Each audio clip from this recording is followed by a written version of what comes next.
新冠疫情期间，汉药清冠1号，互人认定是有效的，也会通降低这重症的风险。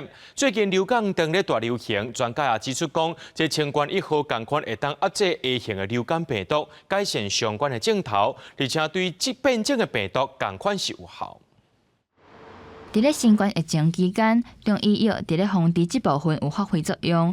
中医师工会全国联合会就指出，清冠1号会当阻止病毒入侵细胞，佫会当减少发炎的反应。苏当时就185万人食了有效。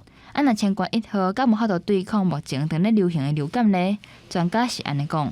它就是让病毒比较不容易攻入细胞啦，第一个哈。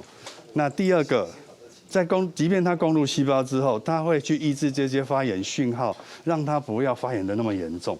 研究显示，清冠1号会当压制 H1N1 流感病毒复制，嘛会当改善因为病毒感染造成的气管相关症状，甚至降低肺炎各重症的状况，比起流感更较会当应对变异的病毒。因为不是很精准，但是它是多靶点，所以它对变种有效。另外，由联合会精准医疗建构小组建议出来汉药新冠至少1号，经过临床的证实，显示对治疗流感的病危，也就是家扫这部分是有效果的。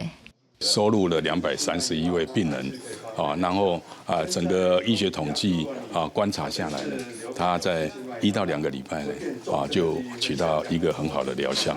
统计显示，中礼拜类流感的门急诊就超过18万人次，这是最近10年来流感季上悬的纪录。有超过88%的人是无注意防晒的。中医师工会全国联合会除了提醒注疫苗的重要性，嘛呼吁民众会当找医生评估，看敢要使用清冠1号来对抗流感。